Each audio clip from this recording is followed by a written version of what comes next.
bébé éprouvette. On dit plus tellement comme ça. Maintenant, on dit fécondation in vitro, FIV. C'est vrai que c'était plutôt l'expression de l'époque. Alors, ça veut bien dire ce que ça veut dire, fécondation in vitro. C'est dans une éprouvette, le spermatozoïde est inséré par un médecin dans l'ovule et non pas, ça ne se passe pas de manière naturelle. On va voir comment ça se passe quand c'est in vitro. Ça donne un embryon qui ensuite va être replacé dans le corps de la mère. Et si on le fait en laboratoire, bien sûr, c'est parce que ça ne marche pas naturellement. Alors, il peut y avoir plusieurs raisons. Il peut y avoir un problème physique de la future mère. À ce moment-là, on prend un spermatozoïde et un ovule des vrais parents et c'est juste la rencontre qui se fait dans l'éprouvette. Et puis, il peut y avoir un problème de stérilité. Ça peut être le père qui n'a pas de spermatozoïde, la mère qui n'a pas d'ovule. À ce moment-là, il faut demander à une tierce personne, un donneur, un don d'ovule ou de sperme.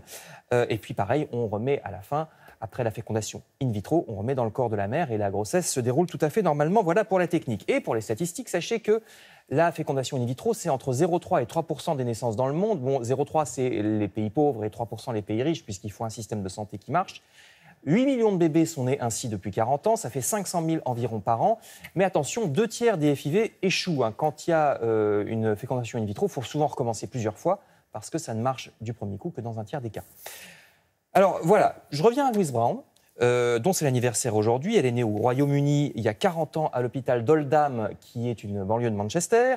Alors tant qu'à faire, on va la voir puisque c'est son anniversaire. Elle tient un communiqué, Louise Brown, pour montrer que les personnes nées par fécondation in vitro sont en parfaite santé. Alors apparemment, il y a un tout petit peu plus de problèmes de santé, mais très légèrement chez les personnes nées de fécondation in vitro. Mais en fait, ça ne vient pas de la fécondation in vitro elle-même, ça vient du fait que comme vous êtes né comme ça, c'est que vos parents avaient des problèmes de santé. Fatalement. Donc, bon, il y a un peu ça, mais c'est vraiment très léger. Par contre, ce qui est vrai, c'est que la fécondation in vitro donne beaucoup plus souvent que les naissances naturelles des jumeaux.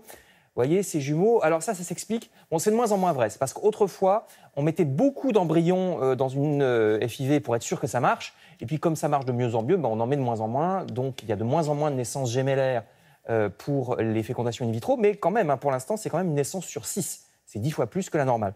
On commence à avoir un certain recul. En France, ça fait 36 ans qu'on s'est mis aux fécondations in vitro. Vous voyez ici Amandine, le premier bébé né ainsi en France. C'était le 24 février 82. Alors je termine par une grande question qui se pose, question légale.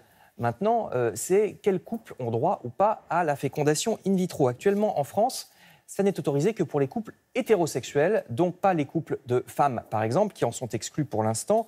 Elles doivent aller à l'étranger, notamment en Belgique ou en Espagne, à leurs frais, puisque comme ça n'existe pas en France, la Sécu française ne paye pas.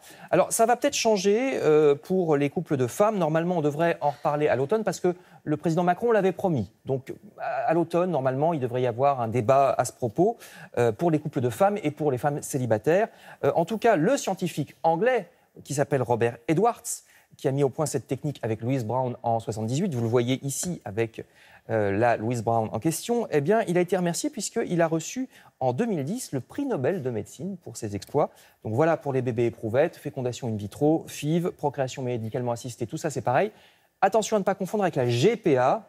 Ça, c'est gestation pour autrui. C'est ce qu'on appelle aussi les mères porteuses. Donc c'est un dossier complètement différent. Merci beaucoup, merci Frédéric. Puis c'était bien de voir Louise Brown et Robert Edwards se retrouver. Et c'est vrai qu'elle donne des nouvelles régulièrement. Donc merci pour ces précisions.